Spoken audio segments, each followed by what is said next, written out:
So, hello everyone, and welcome to the first talk of the new year. I am Yağmur Civan Uyanık, and I am the administrative assistant at Koç University's Research Center for Anatolian Civilizations. Thank you for joining us today for this month's talk titled Double Book Talk, Sacred Spaces and Urban Networks, and the Friday Mosque in the City. We are hosting former ANAMED fellows Ayşe, Hilal, Uğurlu, and Suzanne Yalman. The talk will be moderated by Jennifer Pruitt, who is the Howard and Ellen Louise Schwartz Associate Professor of Islamic Art and Architecture at the University of Wisconsin. I would like to give very short information about her studies. Her first book, Building the Caliphate, Construction, Destruction, and Sectarian Identity in the Early Fatimid Architecture, investigates the early architecture of the Fatimids, an Ismaili Shii Muslim dynasty that dominated the Mediterranean world from the 10th to 12th centuries. Her articles have appeared in the journals World Art, the Medieval Globe, Mukarnas, and the Companion to Islamic Art and the Architecture, Sacred Precincts, Non-Muslim Religious Sites in Islamic Territories, and Encyclopedia of Islam. She is working currently on a new book project entitled Inheriting an Islamic Golden Age, Globalism, National Identity, and Invented Stories in the Architecture of the Arabian Gulf. In it, Pruitt investigates the integration of classical forms of Islamic art in the contemporary architecture of the Arabian Gulf. Her work has been supported by a First Book Award from the University of Wisconsin-Madison, Fulbright, the American Research Center in Egypt, and the Institute of Ismaili Studies. A Q&A session will follow the talk. You are more than welcome to write your questions into the Q&A button throughout the event. Lastly, I would like to inform you that the microphones and videos of all attendees are turned off automatically and that this event is being recorded. Have a wonderful talk.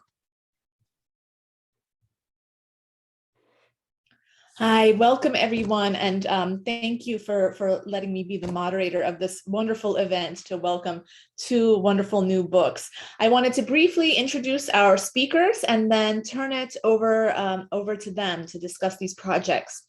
Hilal Uğurlu is an associate professor in the Faculty of Design and Architecture at MEF University, Istanbul. She completed her PhD dissertation entitled Selim III's Istanbul, Building Activities in the Light of Political and Military Transformations in 2012. In it, she illustrated the relationship between the physical and socio-political structure of the Ottoman capital at that time. She received a senior fellowship from ANAMED in 2014 with her project entitled Imperial Mosque Courtyards as Social Nuclei in Istanbul. The later stages of this project, which focuses on 19th century imperial mosques and their changing spatial relations with the city, was also supported by several institutions such as SALT Research and Istanbul Research Institute. More recently, she received a Barakat Trust postdoctoral fellowship at the Khalili Research Center at Oxford and the Barakat Trust Major Awards with her project entitled A Reformist Sultan in the Age of Revolution, Politics, Art, and Architectural Patronage of Selim III. Suzanne Yalman is an assistant professor in the Department of Archaeology and the History of Art at Koç University, Istanbul. After receiving her PhD from the Department of the History of Art and Architecture at Harvard University, she has held postdoctoral fellowships awarded by the Barakat Trust at Oxford and the Kunsthistorische Institute in Florence. Her research interests include memory, perceptions of the past, and antiquarianism in medieval Islamic art, mirrors for princes, patronage in medieval Islamic architecture, women's patronage, medieval Islamic cities and urban networks, pilgrimage and shared spaces. In recent years, she has co-edited several volumes, including the two that you'll hear about today. And in addition to these, volumes titled Spolia Reincarnated, Afterlives of Objects, Materials, and Spaces in Anatolia from Antiquity to the Ottoman Era, which was co-edited with Ivana Yevdich, and Cultural Encounters in the Medieval Period, the Ilkhanids in Anatolia, with Feliz Yenishirliolu. Please join me in welcoming Suzan and Hilal. Thank you so much. Thank you so much, Jennifer, for this kind introduction. Could we have the slides, please?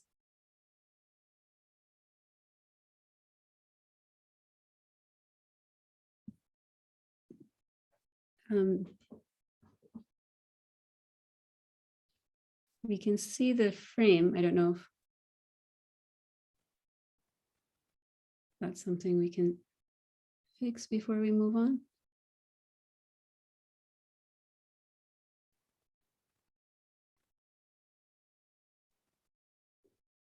Jennifer, is there a way to fix the frame before we move on? Sorry, I'm trying to do that. There are always Zoom. Of course, it worked out in the trial. I know, exactly.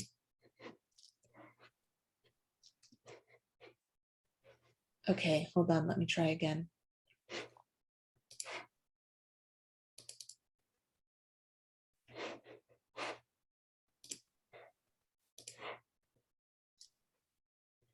You can click on Ctrl and L at the same time.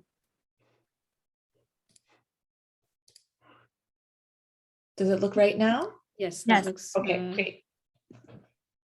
It wouldn't be a excellent. Zoom talk without some technical difficulty. Of course.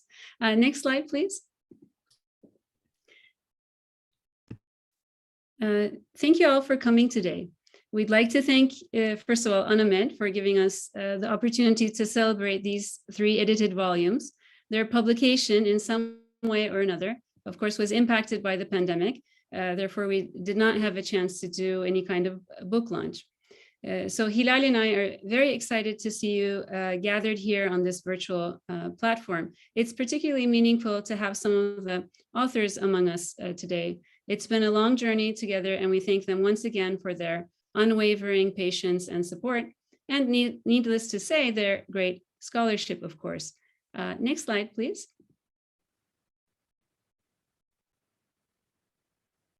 Here, we also wanted to acknowledge Jennifer's groundbreaking book on the early architecture of the Fatimids, visually and virtually as well. Unfortunately, it shared the same fate with our books in falling through the cracks with the pandemic. Next, please. So let us briefly discuss how our long journey started. Back in 2014, we were both working on different imperial capitals, Suzan on Konya and I on Istanbul. And we were focusing on their main congregational mosques, in other words, Friday mosques. In the beginning, we had many conversations, or we might say debates, with Suzan about the dynamics between Friday mosques and their urban contexts. Our initial concerns were mostly spatial, and questions like what defined the space of mosque proper? Was there a notion of sacred space? And if so, how far did this extend? What defined the boundaries between sacred and urban? And what about complexes with dependencies, including various functions? How were they considered? And in that sense, we were interested in the liminal transition zones. Next, please. There did not seem to be a single answer, and we were intrigued by the variety of forms and functions. Thus, with the basic framework in mind, that is the relationship of Friday mosques and their urban contexts, we put together a call for papers for an edited volume that would address the different dynamics across time and geography in the Islamic world. And in these very early stages, our paths crossed with ANAMED's. Next, please. I was a fellow at ANAMED at the time, and with Suzan being an ARHA faculty member, ANAMED team knew about our research, and they encouraged us to submit a proposal for the 11th annual symposium. However, since our initial framework did not fit the center's mission of studying the cultures of Anatolian civilizations specifically, we had to think of a new project, and we were still interested in the dynamics between sacred and urban spaces, but we had to narrow down the scope both in terms of geography and chronology. And given our academic interests, what made sense to us was to include the whole breadth of the Islamic period in Anatolia and study mainly Christian-Muslim interactions. Next, please. The abstracts that we received for the symposium presented a range of case studies, examining the construction, distribution, and activation of sacredness in different parts of Anatolia from different periods. And with the help of these papers, our focus for this new project became sacred spaces and networks that were created by them. Thanks to the presenters, moderators, and audience, the symposium turned out to be a wonderful platform to exchange our ideas. Next, please. We're also grateful to the ANAMED team who supported and guided us through the symposium and publication processes with much needed patience and good cheer. As you can see from the table of contents, this book brings together archaeologists, art and architectural historians, and covers different overlapping layers, including Armenian, Byzantine, Seljuk, and Ottoman. Next, please. Although such overlapping is sometimes defined as palimpsestuous in contemporary studies, in our opinion, this term does not fully address the multidimensional case of Anatolia. Literally speaking, a palimpsest is an artifact where the original writing is scraped off and a new text is inscribed. The articles in this volume reveal that the past is not always completely scraped off, and the transition from one belief system to another, whether it be religion or a different sect, manifested itself in a variety of ways. And we could include ruptures resulting in palimpsests, continuities in the use of sacred sites, adaptations of narratives to form parallel uses, and even spatial coexistence were all possibilities. Next, please. I think we skipped one. Thank you. Overall, a common theme in the book is the question, what makes a space sacred? Perhaps we should also define what sacred means as well. In English, sacred is often considered as something that is worthy of religious veneration. And obviously, for different faiths, the term sacred has various meanings, nuances, or requirements. And following these ideas, we might say that any spiritually or religiously venerated site transforms into a sacred space. Thus, sacredness is not in the space itself, but rather in how this space is perceived by believers.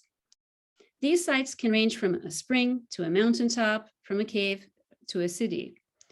Locations that are cited in primary texts, such as the Bible and the Quran, immediately gain sacred associations for believers.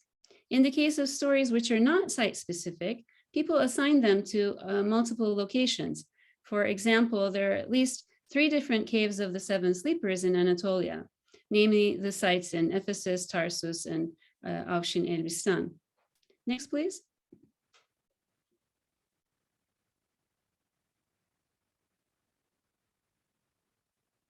Oops, I think we need to go back again. Thank you. As the primary text in Christianity, biblical narratives create the sacred association of churches. In addition, liturgy determines church rituals and thereby establishes another intertwined narrative that connects the church with its natural or urban landscapes. These connections can be further augmented by the selected location, decoration, or epigraphic program, and spatial organization. And a multitude of examples from Anatolia can be given from different times and regions, varying from Digor to Pera, as you see here. Next, please.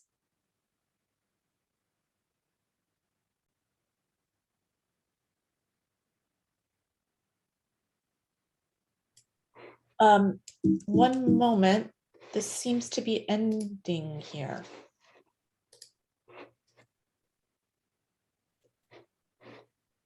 Huh. I'm very sorry. I don't know why we are having so many technical difficulties with the PDF that, of course, worked before we started. I'm not sure what is happening. Okay, I have it. 1 second.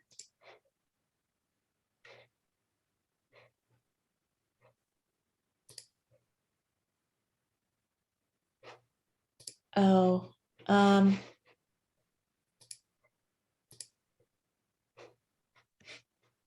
Hilal, I wonder if you can share from your end. I'm not sure what's happening. It's my Zoom is saying that screen sharing is not working.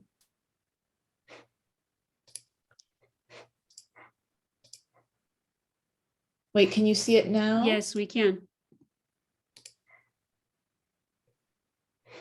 Do you have And is the it next full slide? screen? Is it full screen now? It's not full screen. Do you have the next slide? as Yes, well? hold on.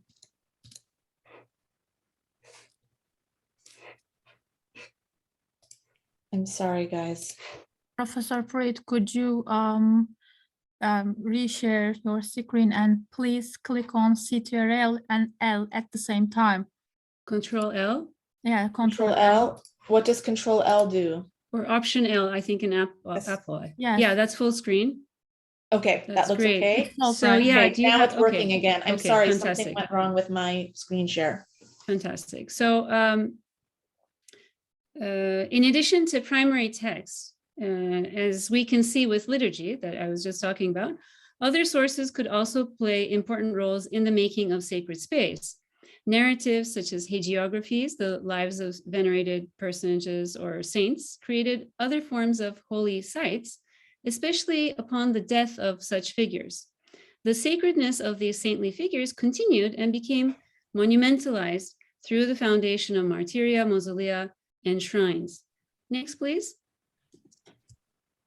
Okay, so another way to sacralize a site or even a city was through political means. In its transformation into the capital of the Roman Empire, Constantinople was framed initially as a political center, and architectural activities transformed this not so significant city, as Robert Osterhout puts it, into the new Rome. Over time, as the city became the head of the Orthodox Church, gradually it also had to become a religious center. And in contrast and competition to sacred cities like Jerusalem, Byzantine rulers attempted to sacralize the city. This was obviously an extension of the initial political project, and they brought in and transferred relics. Although they built chapels and churches dedicated to them, most of these relics were not site-specific. And the politically constructed sacredness of Constantinople was woven by their mobilization within the city as part of public performances of various rituals. Ultimately, Byzantine emperors aimed, hoped, and maybe even succeeded in the eyes of the Byzantines to create a new Jerusalem. However, without the relics and without the actors performing rituals, the sacred buildings were not enough to keep it as a sacred city. Next, please. Yes. Ottoman rulers also endeavored to create sacred spaces in line with their political ambitions. As we saw with saintly figures, they took advantage of the sacralizing power of death and utilized it as a tool in their claims to the divine right to rule. For example, in Bursa, we see how early Ottoman sultans transformed their mausolea into sacred shrines. Later on in Constantinople, or Constantinople as they called it, Ottoman sultans followed their Byzantine predecessors and imbued the city with new and this time Islamic sacred sites. They too imported Islamic relics, integrated them into their newly built religious buildings to infuse their sacredness further to the city. They too performed and invented rituals and embedded these rituals in their imperial ceremonies to strengthen their legitimacy. So I think it's safe to say that just like Constantinople, Constantinople was a political construct in terms of sacredness. The first of the Islamic sacred sites built in Constantinople was the shrine dedicated to Ebu Eyyub el-Ansari. Right after the Ottomans captured the city, his burial place was found miraculously just outside the city walls. And while this bodiless early Islamic warrior became the patron saint of the new capital, his shrine continued to be the center of various important religio-political ceremonies. Next, please. Since relics were important in the creation of sacred spaces, it's no wonder that miraculous discoveries of burials or body parts of saintly figures became integrated in political aspirations and plans. Another bodiless saint, Saint Teklas, remains this time. More specifically, her arm was found in the 14th century and transferred from southern Anatolia to eastern Spain as part of a diplomatic exchange. These various Byzantine, Ottoman, Armenian cases that we discussed signal the key role of political ambitions. Such human agency was at work in the transfer of relics from one city to another, the visitation of distant shrines, the movement of pilgrims from different geographies, lands to certain destinations, or the socio-religious links between mystic communities. The movement of humans, their shared experiences and ritual practices established links and activated networks that help strengthen interactions between different sacred sites and cities. So these were some of the conclusions we arrived at. Next, please. So while we were working on sacred spaces and considering the importance of human actors, our project on the Friday Mosque and the city was ongoing. In fact, around the same time as the ANAMED Symposium, we held a panel discussion at the MESA Annual Symposium. So the questions and ideas from the Sacred Spaces book, that is what sacred is, how spaces become sacred, and the role of human agency, percolated and shifted our primary spatial focus in the Friday Mosque book. Next, please. No doubt there are different ways to examine these vast subjects, for instance, from the viewpoint of anthropology, architectural theory, Islamic legal history, or urban studies. In general, as art and architectural historians, we embraced a historical approach that has a more human-focused reading of Friday Mosque and their urban context, which is also reflected in the subtitle of the book, Liminality, Ritual, and Politics. Next, please. These concepts are also the threads that tied the articles in the volume together. Let's begin with the idea of liminality, literally a state of being in between. For architectural historians, architectural elements such as walls, gates, courtyards, etc., define spatial liminality. The case studies here offer a range of examples from Cordoba, where the Friday Mosque is more integrated to the city, to Lahore, where there is an architecturally kind of demarcated intermediary space between the mosque, the fort, and the city. Although the formal demarcation of mosque space differs in each unique case, the liminality is not only formed by the physical elements, but transformed and activated by human agency. Next, please. Jerusalem presents a more extreme case, perhaps, since the Friday Mosque, Al-Aqsa, is an integral part of the Haram. Actually, the Arabic term haram, meaning sacred, as well as the city's name, Al-Quds, or holy, signal Jerusalem's sacred status. Not surprisingly, sacred sites are not limited to the Haram area alone, but are dispersed throughout the city. Given the multiplicity of sites, any kind of spatial delineation becomes meaningless.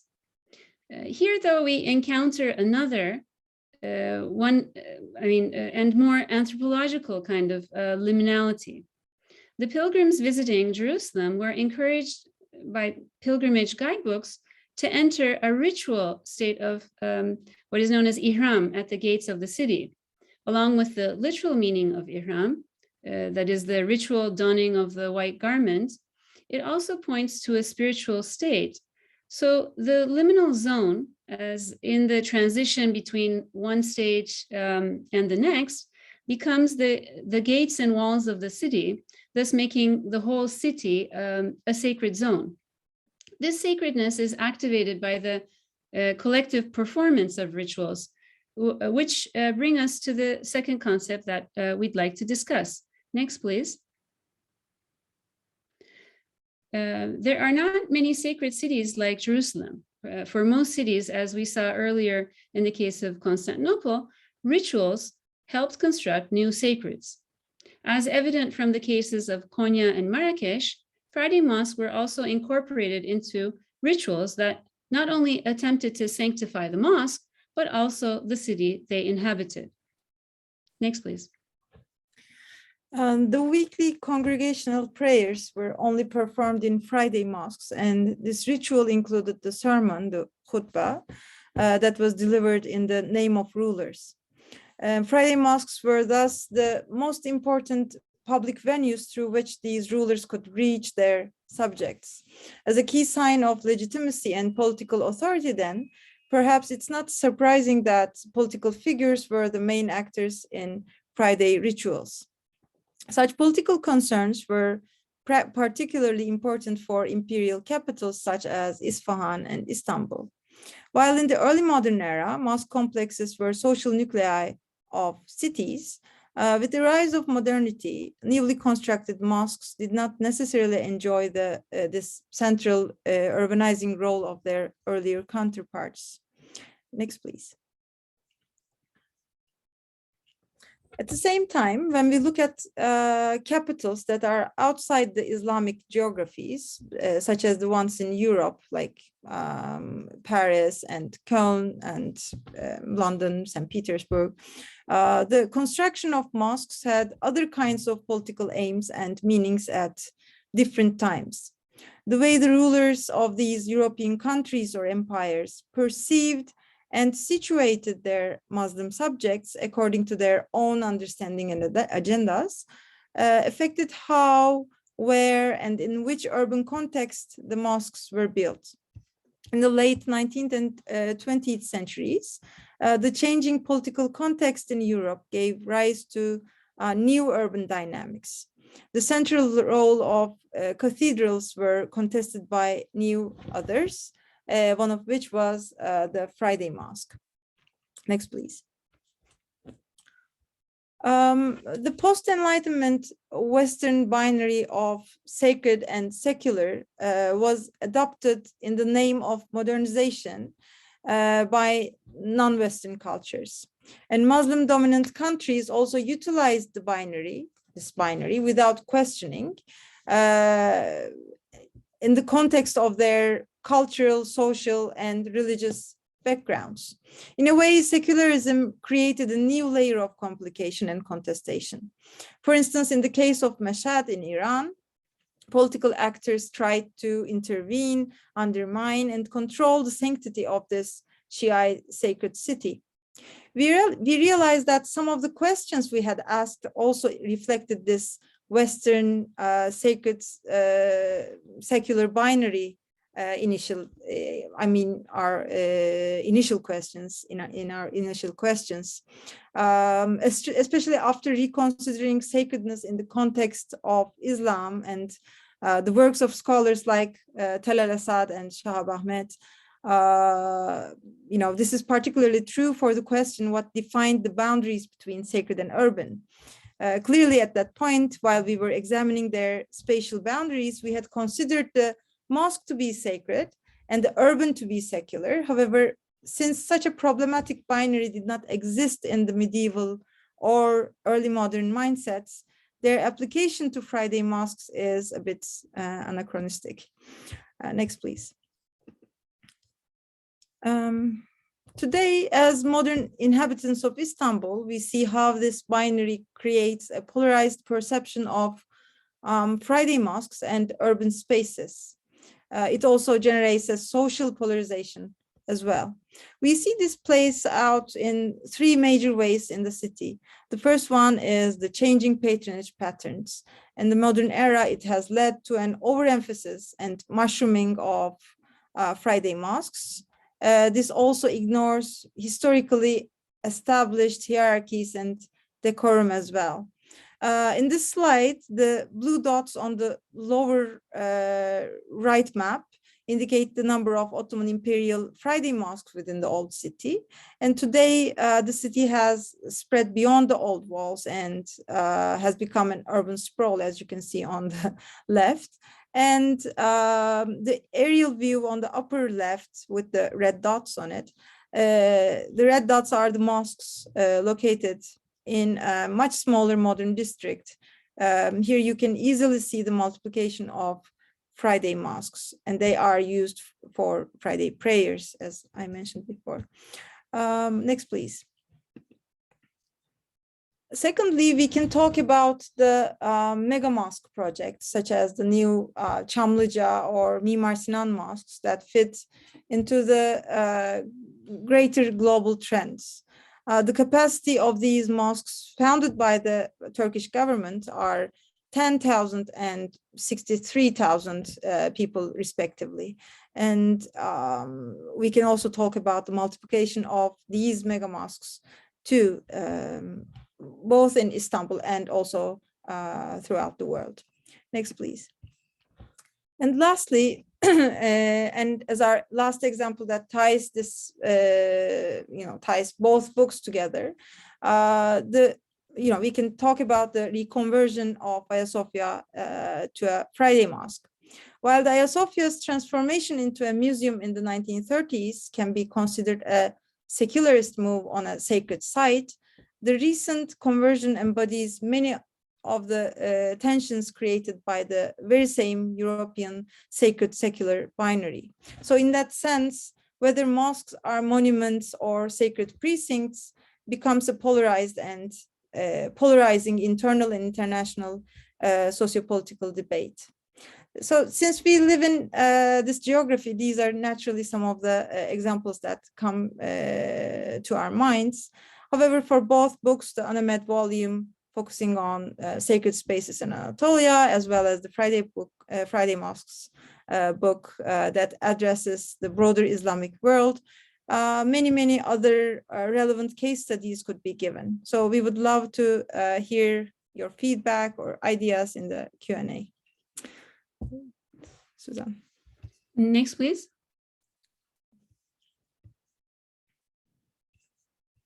Oops. We went a little, okay, yes.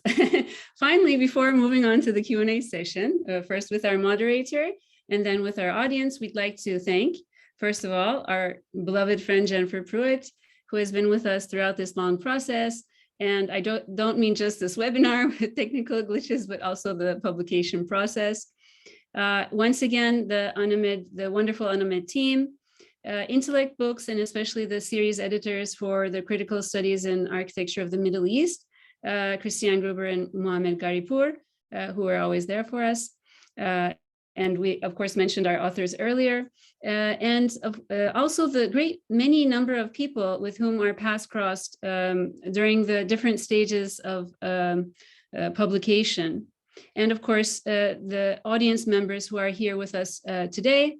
And last but not least, our families who have supported us throughout what was a long journey, and some of whom are listening today. So many thanks to all of you.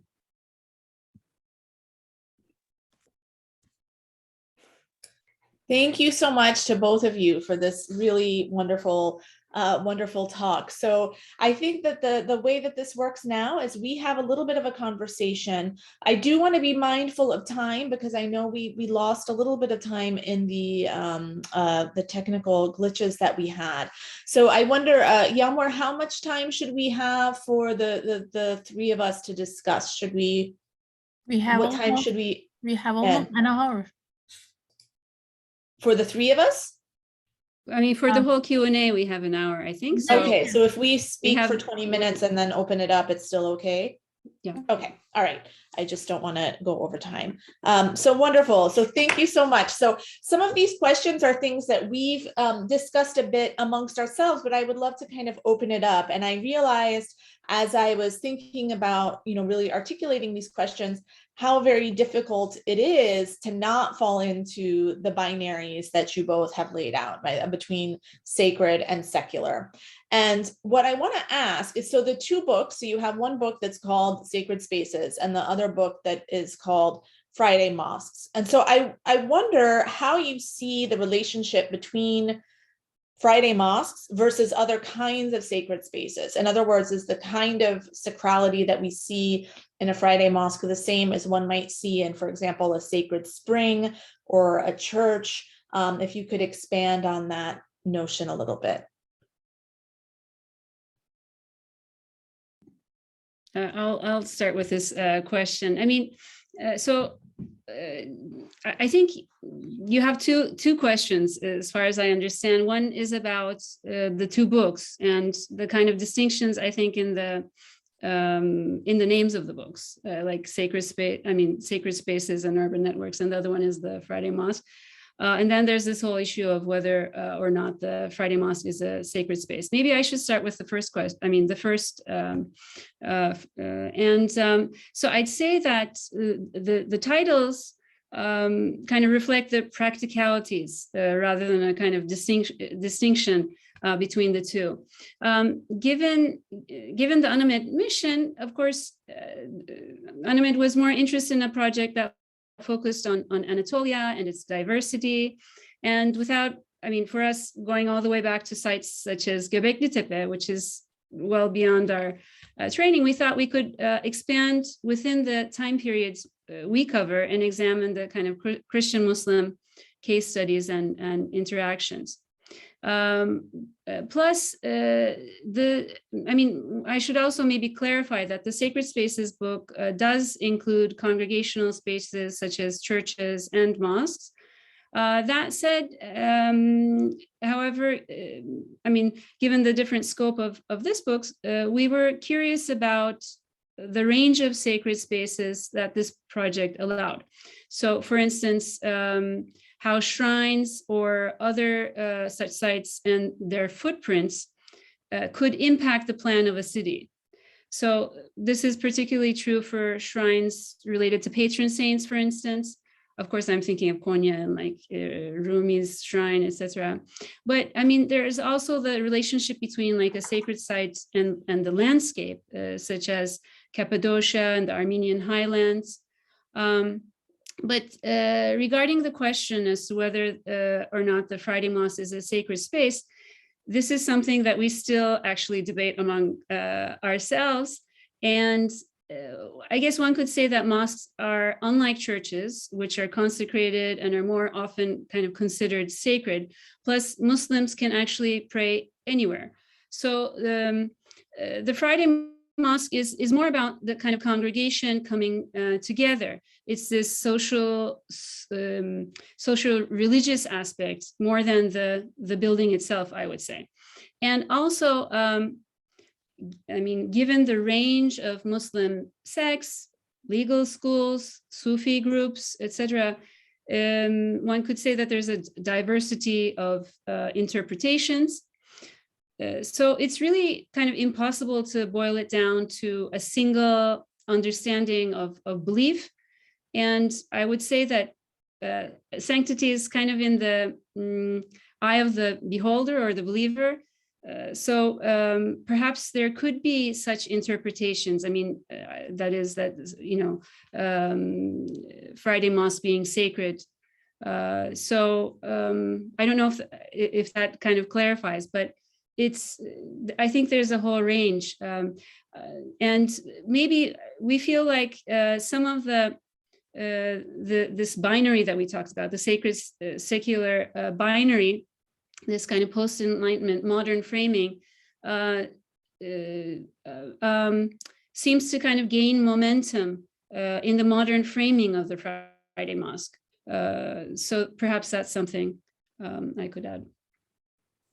Yeah, no, that makes sense. And that, within early mosques, this notion that they're not heaven on earth as a church would be, but that rather it's a completely integrated, right? That there's not this distinction between sacred and secular.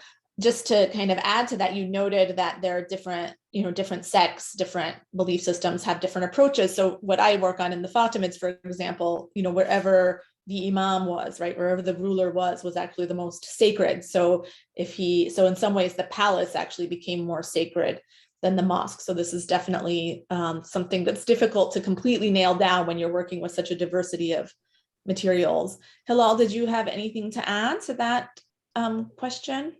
No. Okay. It's really fascinating. I think the Yeah. Fatimid, I mean, it's really fascinating to hear the Fatimid comparison too. Okay, my other question was this also related to the concept of the sacred, is how you see differences. And again, you're working with such diverse materials, but if you could maybe highlight a couple of examples. So when we think about a Friday Mosque, I mean, this is like a purely imperial project and the ones that you're dealing with, right? We have the kind of the Sultan or the Caliph or whoever it is that's ruling, kind of prescribing it as a political prerogative, where there are, you know, certain things that must be done in certain contexts before you can build one. And then you also deal with these sites that maybe and just have people decide are sacred, right? If we have a sacred spring or we have these spaces, and in some cases that decision might actually go against, you know, kind of official orthodoxy of Islam. I mean, we definitely, I don't know if in the cases that you have, if you have this, but we certainly have cases of like the ulama saying, no, this is not sacred, but people come to those shrines or come to those sacred spots. And so I wonder how you see that kind of, in the case studies that you have, this kind of interaction with, but also opposition between kind of the political power and kind of general population. Mm-hmm. This is a great question, Jennifer, thank you. You're absolutely right. In many of the articles, we've seen examples of political authority and mostly top-down projects. And we are also interested in the bottom-up, but perhaps these are not always easy to trace in the historical sources. If they, you know, had an like kind of interaction with the rulers or with the you know,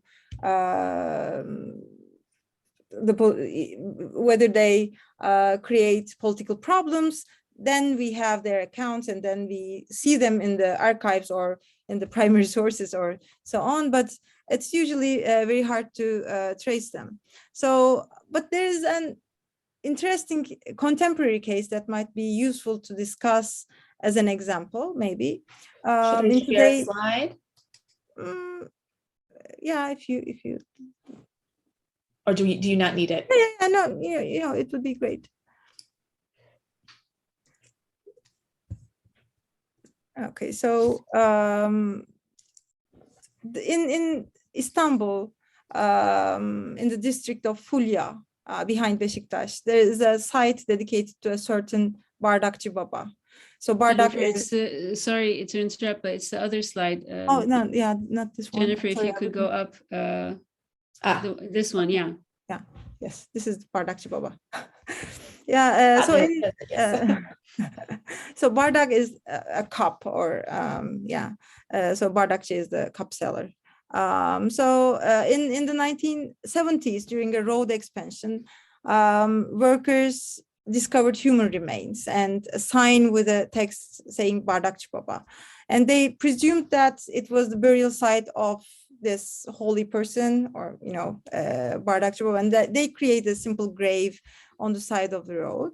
And as years went by, local residents ascribed, you know, new meaning to this grave, and it became a venerated site, venerated burial space. And even the municipality kind of built an open structure, kind of like a tomb for that person. And in the early 2000s, a group of dentists admitted publicly that they used to study in this location of the first findings, and you know, when they were students, and apparently these young students were working with anatomical skull models, created an internal joke, calling their, you know, site of study Bardakçı Baba, referring to the many glasses they used probably during these long study sessions. And what is interesting about this story for us is, even after this story became public, even after it was published, and although there were no historical records of this person, such a person named Bardakçı Baba, people still continued to venerate the burial. And even when a construction company wanted to build a 20-story high building on this site, they felt the obligation to construct this kind of covered tomb that you see on the slide, including a sign stating Bardakçı Baba, El Fatiha, pray for his soul. So it is striking that the accepted local veneration was enough to physically demarcate the site and carve out a space for itself from its urban environment. So this is a contemporary bottom-up case indicating how beliefs or like human agency can shape our understanding of sacred and also define a space for itself. And I would say that this urge is true across time and history, as well as different regions and cultures. I love this example. It's such a pesky, I mean, it's such an insight into human nature, right? That you worship something, evidence tells you actually, no, this is just this weird dentist thing, and nope, it's sacred now. It's really wonderful. And so along those lines, I mean, another thing I wondered about is, as you were working on particularly the Friday Mosque project, you know, the Friday Mosque is something that has taken on so much currency in kind of contemporary Middle Eastern politics. We have so many of these huge Friday Mosque projects being constructed. And I wonder if that's something at all that you thought about as you were writing the book. And once again, how you see those as being similar to some of the examples that you mentioned, but also distinct, especially now that we're in a context where, you know, we really do have a concept of secular versus sacred, particularly, you know, you working within Turkey, where that's such a, you know, competitive element. Absolutely. I mean, it's, I mean, this is also a great question. I mean, I guess in the book, we only have 1 or 2 articles that really kind of address the later periods, but it's something that could be opened up. I mean, for the future, there's a lot of potential, and I know you're interested in this as well. I don't know, Hilal, if you'd like to add anything.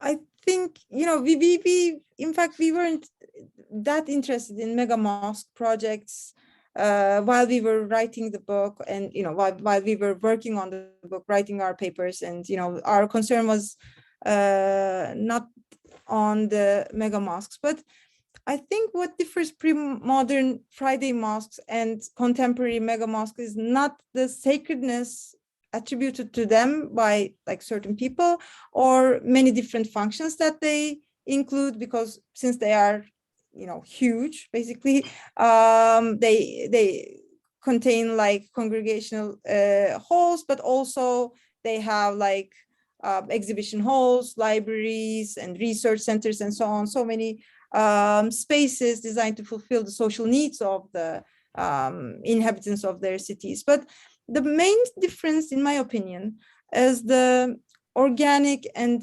dynamic relationship that they have or that they don't have with their surrounding urban fabric. So today, these mega mosques are located usually, especially in Istanbul, they are certainly located at the peripheries of the city. They are not in the, you know, center of the city, and also they are surrounded by not neighborhoods like their predecessors, but highways that kind of transforms into like destinations, and they are not like integral parts of daily life of like Istanbulites in Istanbul context, and they are, you know, of course, the earlier mosques were also like political statements, all of them, but this also continues today, maybe even more with the these mega mosques. And but I think this is not something that is particular for Turkey, but there is this whole global trend, current trend that also includes like mega churches. Yeah. And there are all these debates on these like competitions between mega churches and mega mosques in London, for example, or who will build or who will construct these mega mosques in, for example, in an African context. So these are all part of larger picture, I think. Or like a it's competitive interesting. discourse almost. Sorry. I was Sorry, saying it's like a Suzanne. competitive discourse. I mean, I don't know, Jennifer, you've been working on contemporary architecture in the Gulf. I mean, I don't know if you have any comments on what this. I find interesting, I mean, I'm thinking about this now. So in the Emirates anyway, which is kind of where I've been thinking most, it's interesting because the most kind of visually splendid mosques, like the biggest and kind of grandest mosques, are actually have a highly touristic purpose, so that you can buy tickets to go into them, and they kind of teach people about Islam. I mean, tourism is such an integral part of that economy. And of course, we don't have grand mosques of the past there, right? It's a relatively recent phenomenon. So we have a few of these grand mosques that are made for kind of touristic consumption. But what I have noticed in the past few years is that you see a transformation of the smaller kind of neighborhood mosques as well. But to my mind anyway, and I haven't gone into huge research depth about this, but just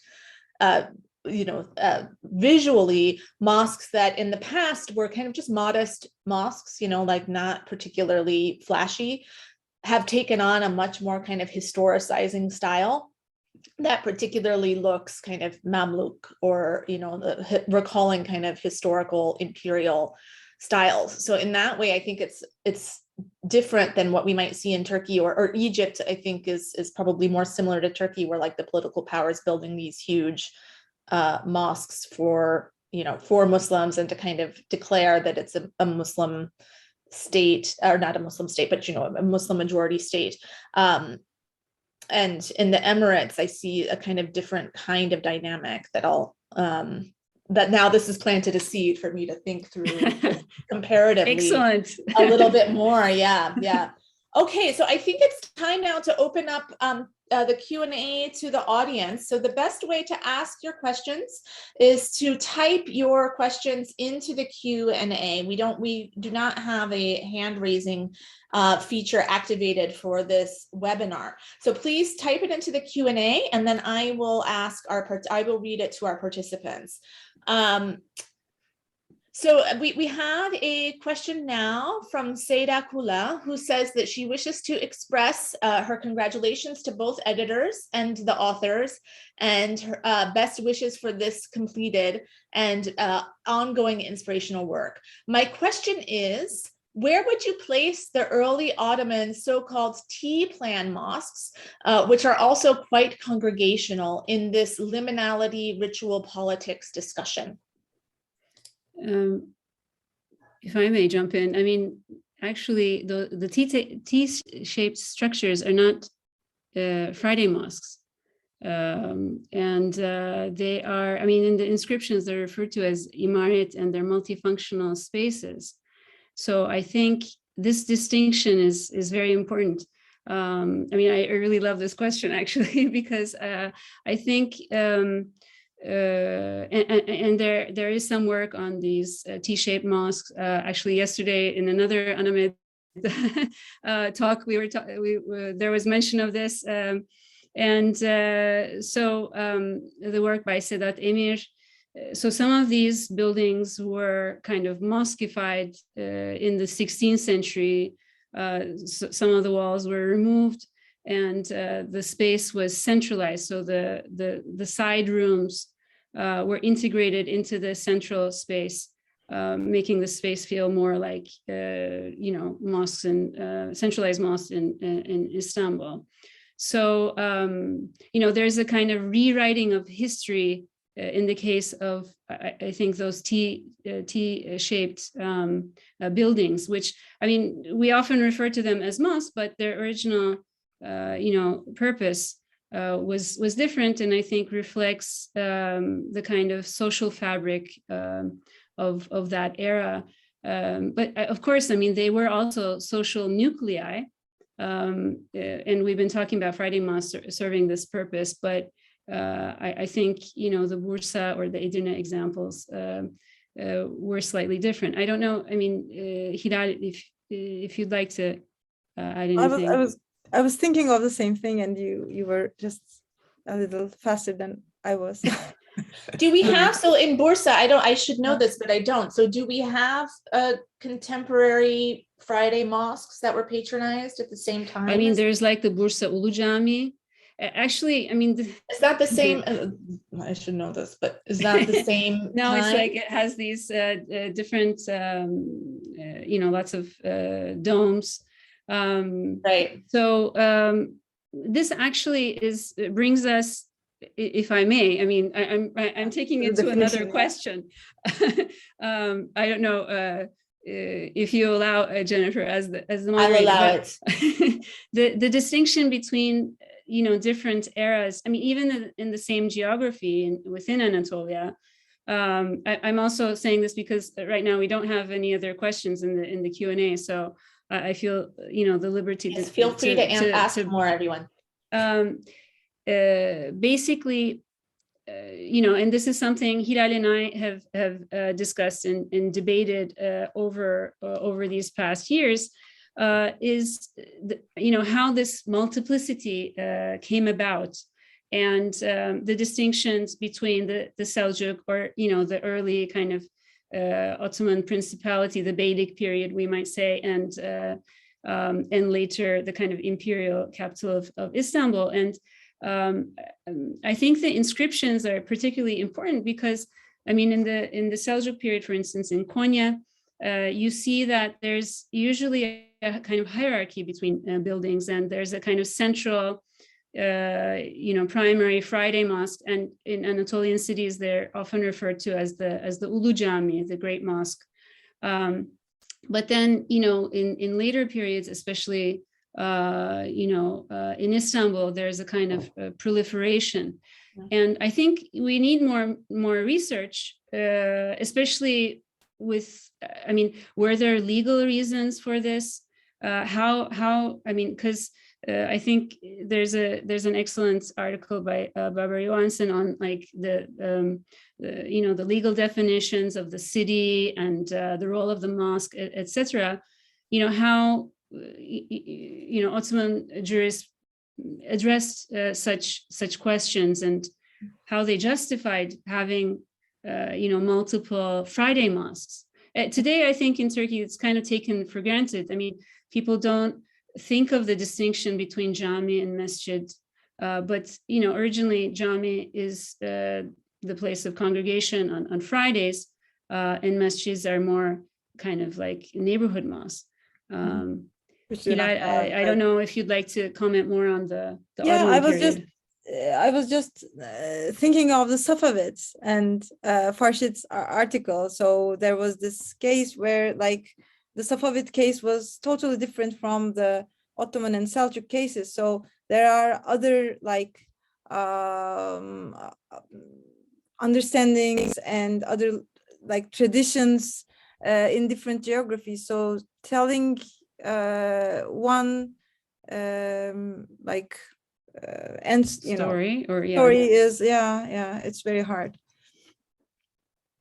Yeah, I'm also thinking about how much, I'm thinking about the Cairo situation where we have so many of these multifunction, the contemporary to this multifunction complexes that were mosques, but they congregationally, it's not like you could have the entire community in as you might as the kind of an older hypo-style mosque, but then they were also hospitals, and they were also madrasas, and I'm thinking of Sultan Hassan, which is not so far earlier, that has dormitories and all of these other, which also kind of points to, again, this kind of sacred secular thing is not something that can be sustained when we talk about about these buildings. But that a mosque can really be many, many things, even if it's not, an Ottoman Friday mosque. Mm-hmm. I wonder too, if you could talk a little bit about liminality, because I know that you've spoken about it in your presentation today, and I know that this was a kind of a leading question as you were developing the mosque project, and I'm wondering how your notion of liminality might have changed as you went along. You started out saying that many of your thoughts began spatial, how liminality operates within these frameworks, how different approaches might challenge notions of liminality. Yeah, absolutely. I mean, as we also mentioned, we had a more kind of spatial understanding at first, which went hand in hand with this idea of like sacred space versus urban, etc. But as we said, I mean, our thinking kind of evolved. But I think in the book, there's, as you mentioned, like a range, and we became very interested in the more kind of anthropological approach and the role of human agency, this idea, especially with, I mean, there are very important kind of anthropologists who've discussed liminality previously, starting with Van Gennep, who wrote The Rites of Passage around 1909, and also Victor Turner's work on liminality and communitas, called The Ritual Process in the 1960s, 70s. And so this idea of being betwixt and between, and this changeover from one state to another. And we really felt that with the Jerusalem article of Fadi Ragheb's, I mean, because that kind of blows away any kind of spatial liminality. But with other examples too, I mean, the case studies of, Isfahan, Istanbul, Konya, Marrakesh, they include a lot of ritual experiences. Through ritual, this kind of more human aspect kind of comes to life, I guess. I don't know, Hilal. Yeah, although there are like certain walls and limits to these spaces, they become kind of porous at the end with these rituals, and it becomes really hard to define spatially sometimes. Although you see, as architectural historians or art historians, we were looking for like certain walls, certain gates for this transition. But at the end, I think we came to a conclusion that we didn't need that, or there were not always these borders or these limited territories for. I suppose even, just the act of ablutions, right, would get you kind of within a transformed space, whether you're in a mosque or not, right? I mean, that is its own kind of transformation. Certainly. And so, what's so interesting about this project, as is so often the case in the field of Islamic art, is just how much diversity there is, and how, when you're looking at a series of edited essays from so many different contexts, that we really just see a diversity of form. And so I wonder, in your own work, so Suzanne, your kind of research is on the Seljuks and Hilal, you're working more on kind of imperial Ottomans. And you started this saying, we had these conversations about our own projects, and this is how this began. And in doing these volumes, though, you've been kind of exposed to such diverse materials. And I wonder how that's impacted kind of your approach to your own projects. That's thinking of your own projects. Definitely more interdisciplinary, I would say. I mean, I mean, I think for Anatolia, for medieval Anatolia, I think it's really important to kind of, you know, look across these disciplinary boundaries, and because I mean, there's also, I mean, you know, spaces were shared. There's also coexistence. And so, you know, when you look at certain things, you know, when you open up the borders and the frontiers, it's much more enriching, I think. Yeah, and in my case, I was working on, you know, I was trying to understand what was going on in the mosque courtyards, imperial mosque courtyards, when I started. And apparently I was considering the mosque as a sacred space, and I was wondering as the liminal space between mosque, the sacred, and the city urban, the courtyards as liminal spaces. But through time, you know, in my own research, I realized that these distinctions were not that sharp, and, you know, there were all different kinds of functions ascribed to these spaces, even the mosque proper. So I think both these books were like they both impacted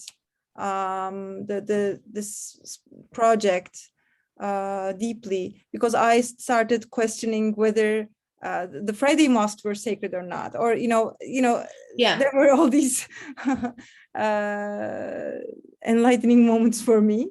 And then afterwards, of course, understanding that this sacred binary, sacred secular binary was affecting me so much that I was just searching for these new concepts in like early modern mosque. It was nonsense maybe, but you know, it certainly impacted my own research. Yeah.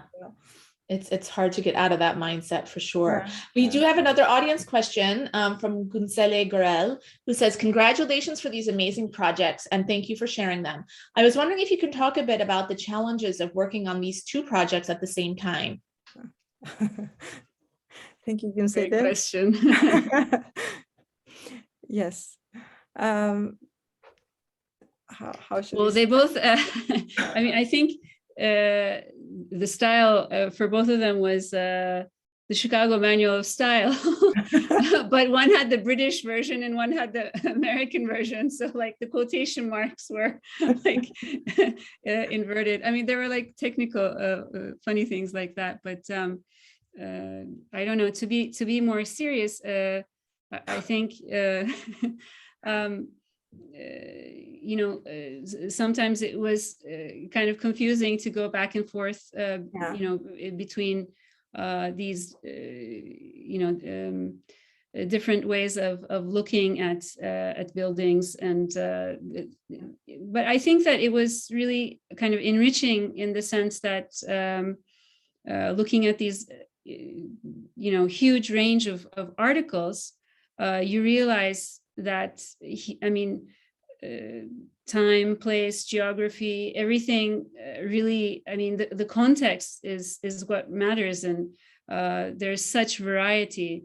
And at the same time, there is this there are these commonalities between like a faraway land and, you know, the location that you work in, and, you know, seeing these commonalities also, for example, the impact of politics in these, you know, these, you know, decisions, sacred, decisions, and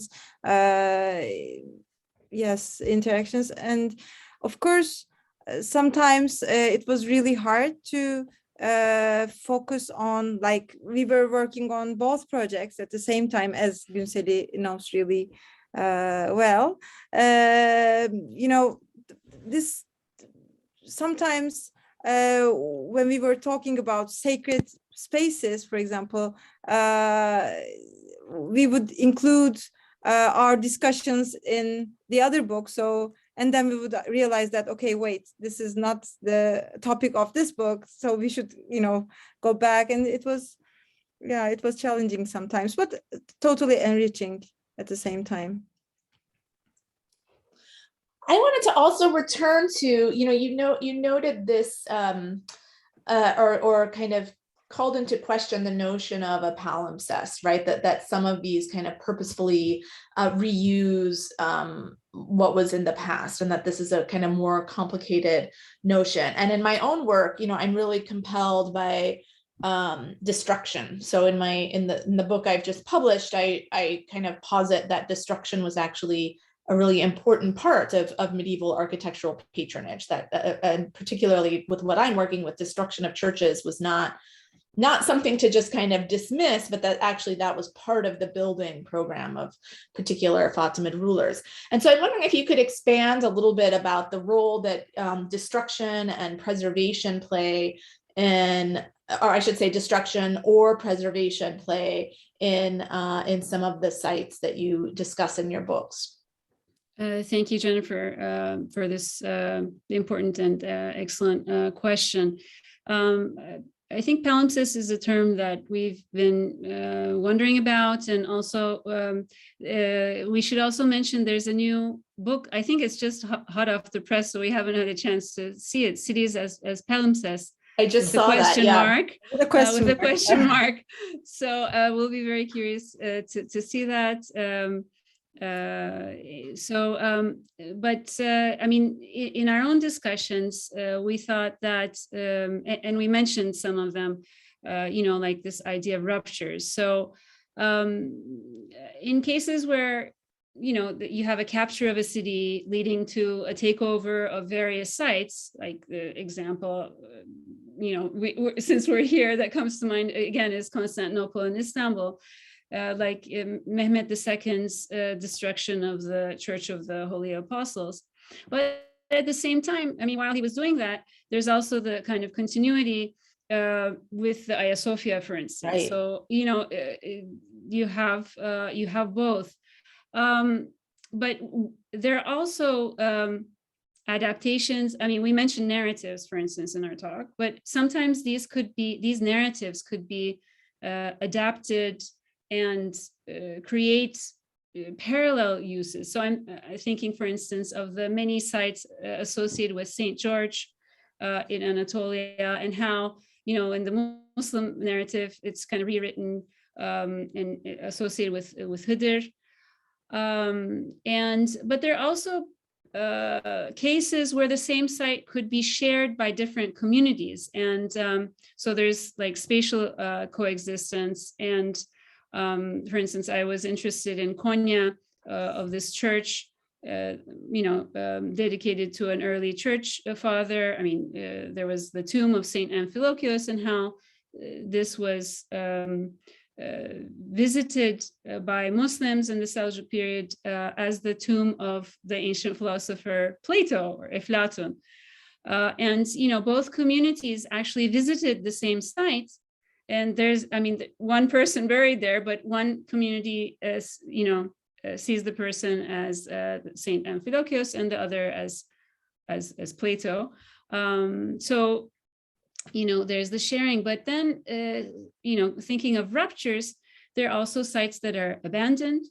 One can think of, I mean, is Cappadocia still sacred today? It's like a tourist destination. So Armenian examples, the sacredness is lost when the believers are no longer there. So I mean, I love that idea, right? Sacredness. I mean, and that kind of also goes back to the top down, bottom up, right? So if you don't have a populace who thinks it's sacred, or in the case of the dentist, if you have a populace that thinks it's sacred, even though it's, empirically not, that is what activates the sacrality. I mean, Jennifer, maybe we could look at the slides again. Sure. If you don't mind. Yeah, I mean, the whole idea of destruction and reconstruction is very delicate. I mean, it's something that we think about for the future. Maybe. Hold on, sorry, it's 1 second.